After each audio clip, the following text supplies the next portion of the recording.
Me llamo Stefan Schröder y quiero dar la bienvenida a todos los participantes de este nuevo curso del Museo del Prado. Los conferenciantes invitados de Alemania, Italia y España, que a pesar de la nieve han llegado bien a Madrid, van a hablar sobre los distintos aspectos de la exposición Entre dioses y hombres y las esculturas grecorromanas del Albertinum de Dresde y del Prado, reunidas en esa exposición. El conferenciante Paul Zanca, previsto para hablar sobre la escultura helenística, no ha podido venir por una operación de tipo dentista urgente. Él va a venir el 14 de febrero, que es un sábado, y va a hablar aquí a las 12 sobre vivir con los mitos en Pompeya. Entonces tienen después la posibilidad de escucharlo con otro tema. Además, porque hay muchas esculturas aquí en la exposición que o son de Pompeya o podrían ser de Pompeya. En su lugar va a hablar mañana por la mañana el profesor Paolo Liverani de Florencia sobre policromía de la escultura antigua. Somos muy contentos que ha podido venir en este breve tiempo y por eso hay cambios en el horario. Tienen que estudiar bien, sobre todo mañana, tienen que estudiar bien el horario que tienen en la carpeta. El próximo miércoles, 13 de enero, a las 19 horas, el profesor Ricardo Olmos de la Escuela Arqueológica de Roma hablará en el museo sobre las representaciones helenísticas de Afrodita para rellenar algo esta laguna de nuestro curso. Entonces, el miércoles a las 7 de la tarde, aquí en la misma sala.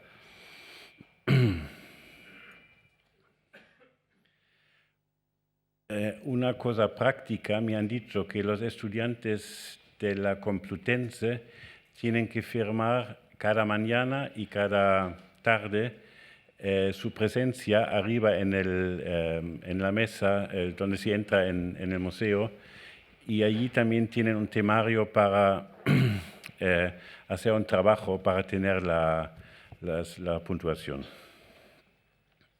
No quiero dejarles esperar más. Gracias por haber venido y gracias a Trinidad Antonio y su equipo por haber preparado todo tan cuidadosamente.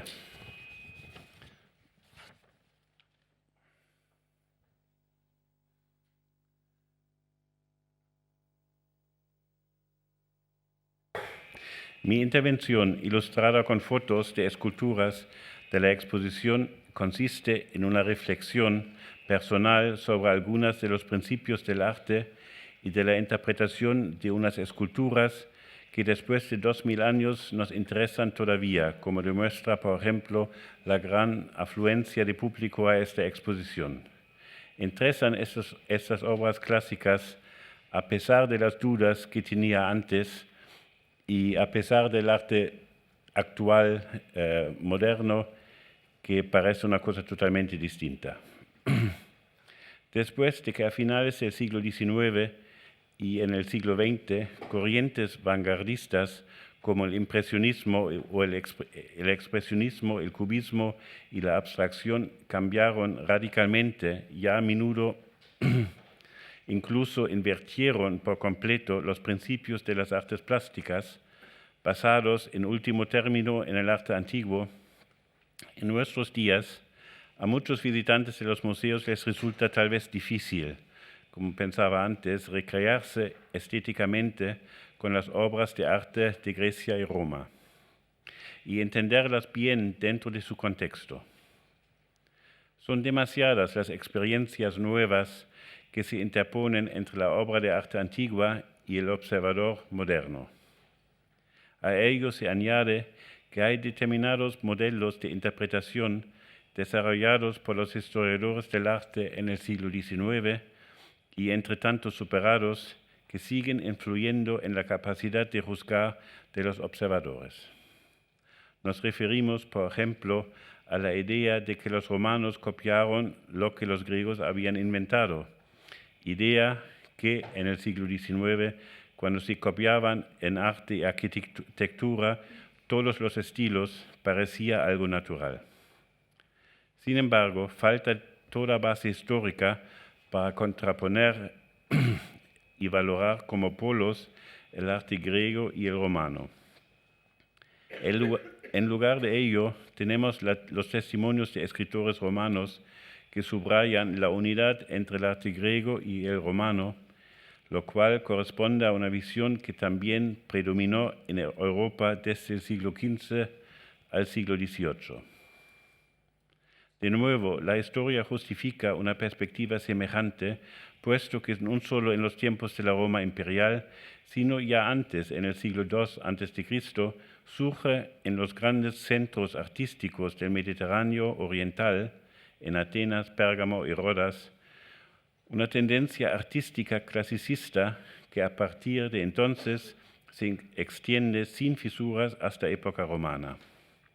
Puesto que las obras clasicistas gozaron de la predilección de los comitentes y amantes del arte en época romana, esta tendencia prevaleció hasta la antigüedad tardía.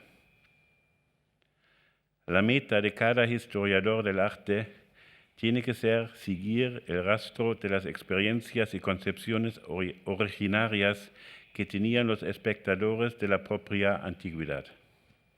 Nos interesa entonces cómo vieron y valoraron los griegos y los romanos las obras de su época y de su pasado. Juicios y teorías modernas pueden ser muy atractivos, pero al final engañan.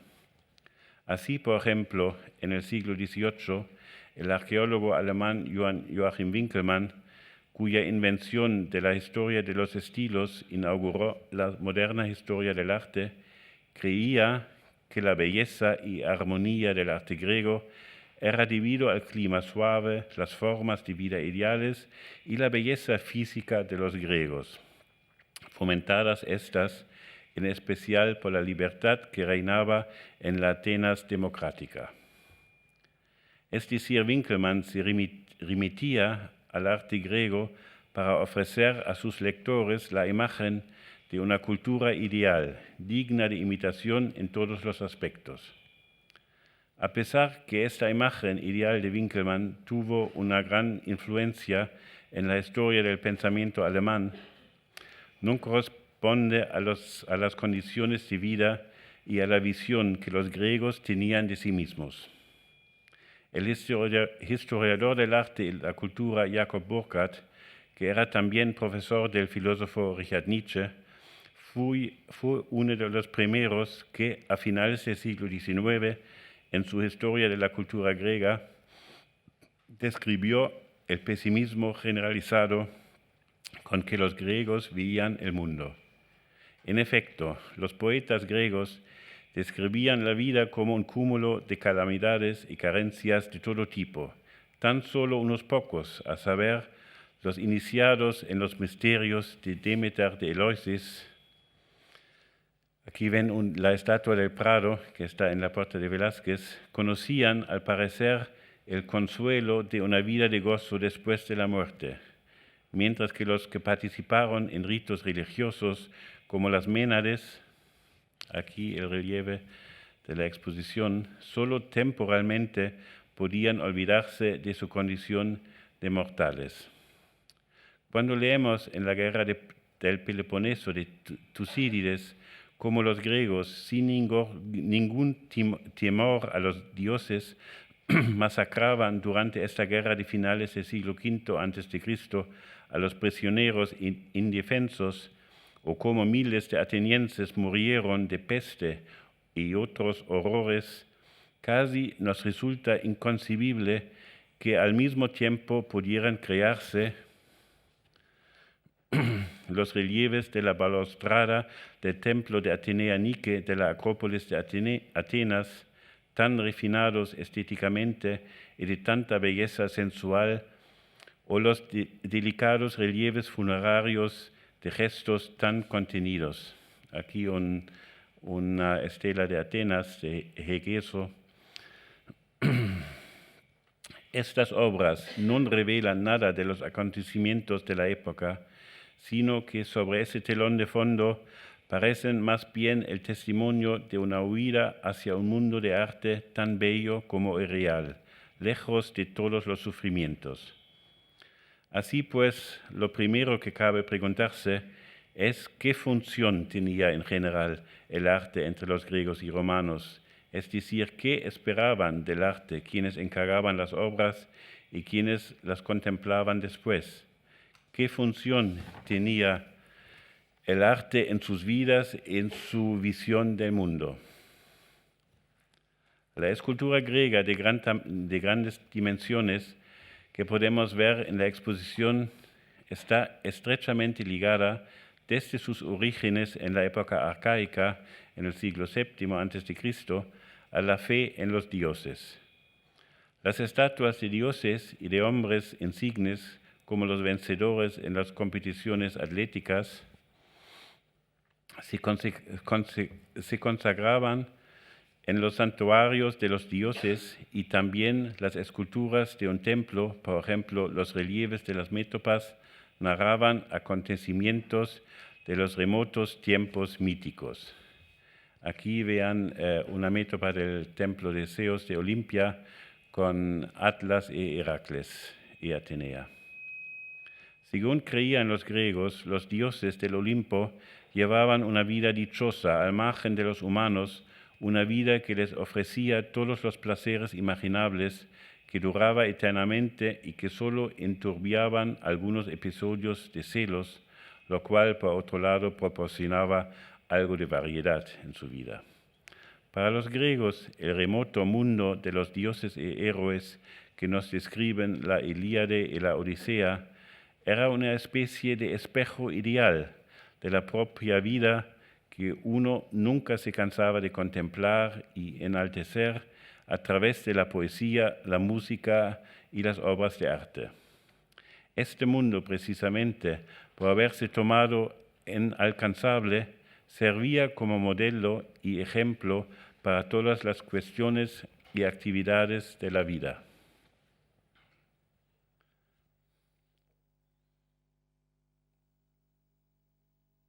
Los romanos también consideraban que el mundo del arte y de la cultura estaba por encima de lo temporal y efímero de la existencia cotidiana. Por cartas de Cicerón y de Plinio el Joven, sabemos que para muchos políticos y hombres poderosos de Roma no había nada más bello que abandonarse al ocio en sus opulentas villas decoradas con obras de arte. De ellas también formaban parte espléndidos jardines que con sus representaciones escultóricas de los dioses y con sus objetos de culto en mármol, aquí vean el altar de Cristina de Suecia de la exposición, imitaban los lugares sagrados griegos o recordaban las escuelas de los filósofos de Atenas, adornadas con retratos de héroes del pensamiento griego y estatuas de atletas. También aquí encontramos, pues, un mundo ideal, empapado de la cultura griega al que uno podía retirarse para recuperar fuerzas para la lucha política y recrearse en la belleza de las obras de arte. A lo largo de la historia del pensamiento europeo, ese mundo del arte, apartado de la vida cotidiana y dotado de condiciones y efectos específicos, se ha definido y descrito de muy diversas maneras. A menudo se asocia con lo divino, puesto que sin ese reflejo de la belleza divina no se explicaría que pudieran crearse obras terrenales de tal belleza. Los griegos consideraban todavía en el siglo IV a.C. que la inspiración de los poetas y músicos llegaba por gracia de las divinidades como Apolo o las musas, y que Zeus y Atenea eran responsables del impulso creativo de los filósofos y artistas, en tanto que en la Edad Media cristiana Dios era el creador de lo bello y de lo sublime, ya fuera en el arte o en la naturaleza. Encontrar una explicación o un origen racional de la belleza como tal o del especial efecto que causan las bellas obras de arte en quienes las contemplan o escuchan, se plantea desde Platón como una misión realmente difícil, que en lo sucesivo y hasta nuestros días se ha abordado de muy diferentes formas. Esto, sin embargo, no ha de ocuparnos demasiado aquí, ya que el conocimiento de la problemática filosófica no ayuda mucho a esclarecer y explicar las obras mismas.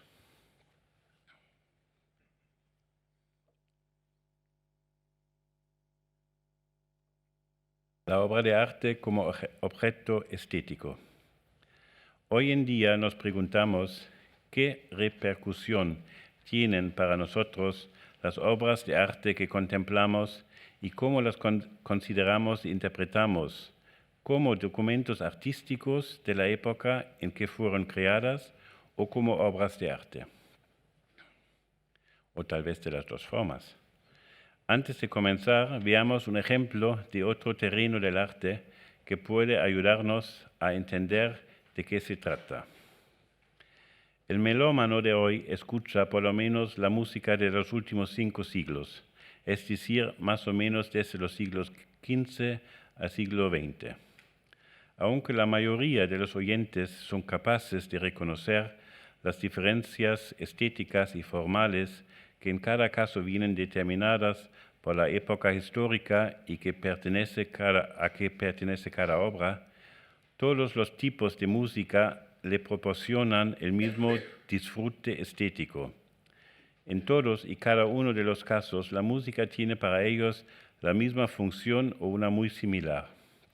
Escuchan a Bach, a Mozart, a Schubert, a Ligeti, para olvidar los agobios del día y para, gracias a la riqueza de sus formas musicales, sus timbres, sonoridades y estructuras, participar de un mundo trascendiente de belleza, armonía y sensualidad que con frecuencia cuesta mucho reconocer en los acontecimientos cotidianos. En este contexto es indiferente si prefieren escuchar a Monteverdi o a Rossini, puesto que el efecto buscado siempre es el mismo. Si trasladamos esta observación a las artes plásticas de la antigüedad, esto significa que si bien desde la época arcaica hasta la época romana, que son 700 años, habían surgido múltiples estilos y lenguajes, cada obra de arte puede cumplir para el espectador, quien lo contempla, la misma función, una función que más que estar sometido al tiempo, lo superaría. El arte es algo distinto de la simple reproducción de una realidad que experimentamos a diario y que, por supuesto, es cambiante. Incluso cuando las obras de arte pretenden ser realistas, como por ejemplo cuando en el siglo XVI el compositor Clément Jarnaquin utiliza en su composición Les Cris de Paris los gritos de los vendedores de los mercados parisinos, o cuando en época helenística se representa en toda su crudeza la naturaleza animal de Sileno. No se trata de una simple reproducción, sino una simple obra se convierte en una obra de arte cuando supera con creces dichos modelos y cuando sublima los distintos modelos que proporciona la realidad, como lo describe, por ejemplo, Xenofonte en el siglo V IV antes de Cristo, en las Memorables. Hablan Sócrates y el pintor Parrhasios. Cito: cuando los artistas queréis reproducir esas bellas figuras, dice Sócrates, entonces, dado que no es fácil encontrar a una persona en la que todo sea absolutamente inmejorable, reunís en una sola lo más bello de muchas personas distintas. Así lográis que los cuerpos parezcan perfectos. En efecto, así lo hacemos, fue la respuesta del pintor Parrhasios. Final de cita. De esta manera los griegos transformaron los modelos en una obra de arte, basándose además en las muchas reglas dadas por la tradición de su oficio. Si tomamos en consideración cada obra de arte como tal, como una entidad autónoma, reflexionaremos sobre lo que lo hace incomparable y sobresaliente frente al conjunto de otras obras, sean o no de la misma época. Es decir, aquí no estamos centrando nuestra atención en las coordenadas históricas y las circunstancias temporales de las obras, sino en aquello que las hace únicas, intemporales, en aquello que otorga a la obra una belleza que apenas puede explicarse ya con argumentos racionales. Las obras de arte son obras de arte porque en su condensación y en su perfección, tras las cuales se esconden el esfuerzo, la destreza y el conocimiento transmitido a lo largo de muchas generaciones, hablan y emocionan de múltiples maneras a quienes las contemplan y reciben. Si estas obras solo pudieran contemplarse, comprenderse y disfrutarse en su dimensión histórica, eso implicaría que antes del siglo XIX, que es cuando surgió esa forma de contemplación, nadie había podido comprenderlas y valorarlas. El puro hecho que fueron creadas significa que la antigüedad no necesitaba esta visión historicista para entenderlas y mirarlas con disfrute estético.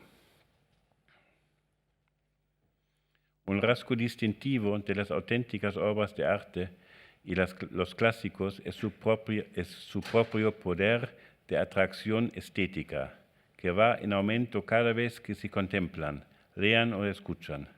Así, por ejemplo, un concierto para piano de Beethoven, del que creemos conocer hasta la última nota, vuelve a sorprendernos en cada escucha y cada interpretación con nuevos detalles y con su pluralidad de formas y sonoridades, con su redonda perfección y su belleza. Lo mismo es válido para poemas, epopeyas y novelas de la literatura universal, como también para cuadros y esculturas.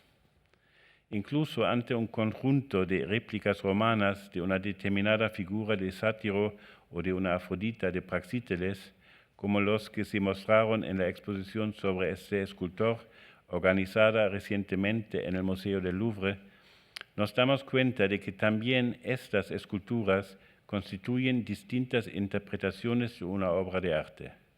Ligeras diferencias de enfoque en las proporciones, en detalles del cabello o en la representación más dura o suave de la superficie del cuerpo o de la túnica, crean una nueva versión de la célebre obra de arte. Junto a estas versiones, naturalmente, nos interesa en especial la propia obra original que subyace a toda interpretación. Cuando rodeamos estatuas antiguas como el Fauno del Cabrito del Prado, descubrimos en cada perspectiva nuevas y sorprendentes composiciones, o al contemplar la cabeza del diadúmeno, aquí la réplica de Dresde, bastan algunos detalles como la forma y la relación formal entre los rizos, su transición hacia la oreja, la secuencia de cabellera, cinta y frente o la mirada para intuir la belleza y la perfección de la obra que contemplamos. Es decir, tenemos que hacer nuestra la obra a través de la contemplación frecuente y intensiva, o bien reproduciendo sus formas en arcilla o dibujo. El sentido y valor de las obras de arte residen en el efecto que ejerce en el espectador. Este, a su vez, solo puede disfrutar de las esculturas realmente en toda su pluralidad de facetas, en su belleza y su sentido profundo, cuando, tanto por ejercicio como por disposición natural, se muestra sensible y abierto ante ellas. Conviene recordar aquí una cita de Cicerón que dice en De Oratore, cito, pues todos los hombres están capacitados, gracias a cierto sentido secreto, para juzgar sin conocimientos o teorías de arte algunas lo que está bien o no lo está en las obras y en las reglas del arte. Y así lo hacen tanto con las pinturas como con las esculturas o los productos de otros géneros artísticos, para cuya comprensión no poseen por naturaleza demasiados medios de comprobación, pues son cosas que la sensibilidad de cada uno comprende de manera innata, y la naturaleza no ha querido que nadie careciera por completo de experiencia en estos asuntos. Final de la cita. Como consecuencia de haberse familiarizado con las obras de arte, desarrollará una serie de criterios que guiarán sus juicios. Prestará atención al dibujo y la composición de las distintas formas independientes y a la reproducción de detalles como los rizos del cabello, los ojos, la boca y las orejas, así como al conjunto de todas esas formas separadas, al ritmo y la proporción de la figura en conjunto y a muchos otros elementos. Además, hay que tener en cuenta cómo se incardina el tema en una escultura en concreto. Aquí el grupo de Mirón y el grupo de Mirón de Atenas y el Marcias. Y cómo se expresa a través de la postura, la expresión del rostro y el resto de sus atributos. La contemplación del arte requiere, pues, tiempo, algo que hoy en día, al parecer, apenas tenemos o que ya solo en raras ocasiones empleamos en eso.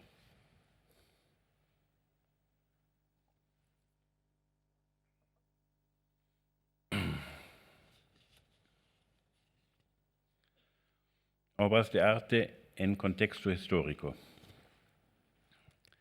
El acercamiento a la obra de arte desde un punto de vista histórico parece al espectador actual la única manera viable, dado que es el único método que se explica en libros y manuales. Este método es un logro científico del siglo XIX, en el cual se fundaron numerosas cátedras de historia del arte y arqueología clásica en Alemania, Francia y otros países. Remite a un investigador del siglo XVIII, el ya mencionado Johann Joachim Winckelmann, aquí una pintura de Rafael Mengs, cuyo intento sistemático de crear una historia del arte de la antigüedad fue decisivo para las investigaciones ulteriores. Transfirió la teoría de los estilos de la retórica clásica a las artes plásticas y identificó las obras principales de artistas griegos célebres, citadas por escritores romanos con fechas aproximadas, con esculturas concretas de las colecciones de Roma. Datadas y ordenadas cronológicamente, las esculturas permitían trazar una evolución del estilo lógico y transparente para cualquiera. La historia de los estilos y el conocimiento estilístico que se desarrolló sobre estas bases y se perfeccionó en los siglos XIX y XX es un instrumento esencial de la historia del arte actual, como demuestran, entre otros, también las fichas del catálogo de la exposición. Son un objetivo central de toda investigación la datación y clasificación histórica de las obras, su estilo y lo que manifiestan de su época. Así pues, desde Winckelmann, las obras suelen interpretarse en relación con estos rasgos y formas que vienen dados por un periodo determinado. Y esto lleva a que la importancia histórica y las condiciones temporales de la obra de arte ocupen el primer plano, mientras que su función estética pasa en cambio a un segundo plano. Uno de los métodos principales de la historia del arte es la contemplación comparada, gracias a la cual es posible detectar y extraer con claridad los rasgos estilísticos de una obra. Dos o más obras se comparan entre sí para poder distinguir e interpretar sus diferencias estilísticas. Como consecuencia de este tipo de acercamiento, por otra parte, se relativiza la importancia de cada obra, pues solo se ve como un eslabón dentro de la cadena de esculturas que se contempla. A esto se añade que tampoco la calidad de cada obra por sí misma resulta importante, puesto que también hay obras de segunda categoría u obras de artes menores que muestran los mismos rasgos estilísticos y, por consiguiente, cabe incluir en la comparación. Las esculturas se contemplan, por lo tanto, más como testimonios de un determinado estilo o de una determinada época histórica y no tanto como obras independientes. A pesar de estas limitaciones, no podemos olvidar que nuestro conocimiento del arte y la escultura antigua ha aumentado enormemente gracias a las investigaciones históricas y estilísticas de los últimos 150 años. El desarrollo estilístico del arte antiguo, tan bien conocido en nuestros días y que confirman obras fechadas por motivos históricos y no estilísticos, permite al científico fechar obras completamente anónimas, sin datos acerca de su lugar de hallazgo, con un margen de error de tan solo 20 años. Únicamente algunas esculturas de especial calidad, como puede ser el Guerrero A de Riace o el Éfebo de Mossia, suscitaron grandes e interesantes polémicas en los primeros años después de su descubrimiento. En un primer momento, su belleza y singularidad cegaron a los investigadores de manera que hasta pasado 20 años no logró imponerse un criterio de ordenación histórica aceptada por casi todos. Puesto que en las fichas y los textos de nuestro catálogo se explica muy claramente el lugar que ocupa cada escultura en la historia del arte y se tratan también las principales cuestiones teóricas, no profundizaremos más en ese aspecto. Una dificultad añadida a la hora de entender la escultura antigua reside en que quien se acerca a ella en nuestros días ya no conoce sino el entorno histórico con el que cualquier griego y romano estaba más que familiarizado. Los instrumentos, las prendas de vestir y otros objetos de la vida diaria que encontramos representados en monumentos antiguos y que han perdurado a lo largo de los tiempos como símbolos externos de la historia cotidiana, así como de la representación política y religiosa, requieren hoy en día otra vez una explicación dentro de su correspondiente contexto histórico y también una aclaración sobre el motivo y la naturaleza de su utilización en el arte. Solo si se tienen estos conocimientos será posible interpretar las obras de arte de un modo adecuado. También los mitos homéricos tenían en la antigüedad gran importancia en todos los campos de la vida, lo cual hoy en día requiere asimismo ciertas explicaciones. ¿Qué significa, por ejemplo, que un romano aparezca con su retrato individual en el relieve de un sarcófago de Dresden del siglo II después de Cristo, encarnando al mítico héroe Meleagro que caza el jabalí de Calidón? ¿Cómo representaban los griegos el sueño personificado? ¿En qué postura y con qué atributos? Vemos, pues, que no se trata solo del significado básico de las imágenes, sino también de los medios artísticos y semánticos con los que llegan a manifestarse los contenidos.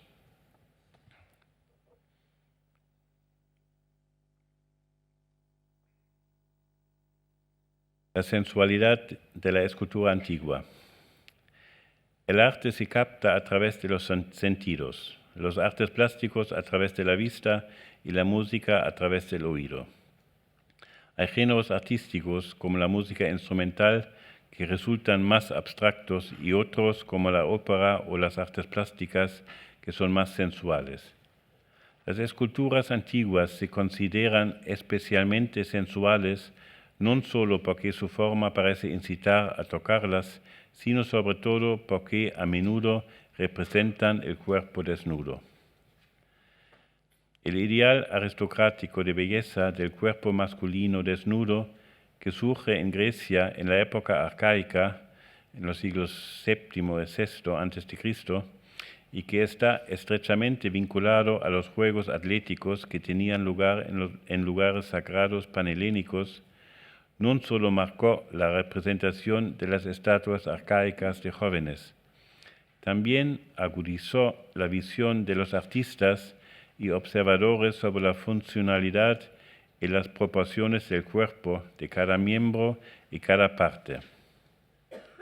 Suprimidas las ataduras y convenciones arcaicas de la representación, esto llevó a un fulgurante desarrollo del arte en el siglo V a.C.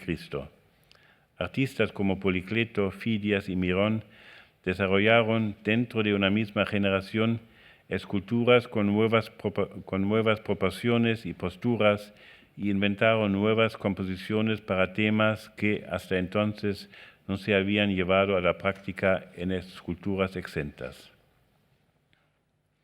Un rasgo típico del arte griego y también del romano, desde la época arcaica hasta la antigüedad tardía, está relacionado con la tensión entre formas realistas que parecen tomadas directamente del natural y formas ideales obtenidas por la sublimación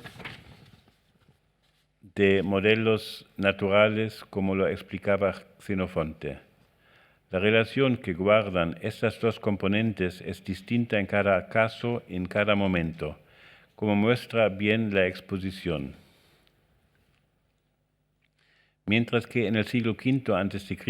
predomina un canon formal más bien idealizado, este canon se relaja en el siglo IV a.C., sobre todo con Praxíteles y Lisipo. Aquí el famoso Hércules Farnese del Museo de Nápoles. En época helenística, los artistas, los mecenas y el público sienten un interés especial por temas realistas. Aquí la vieja de Dresden de la exposición, y formas realistas de representaciones. Los ahora más frecuentes temas eróticos, aquí un relieve de Dresden, despiertan la sensualidad de quien contempla la obra de arte.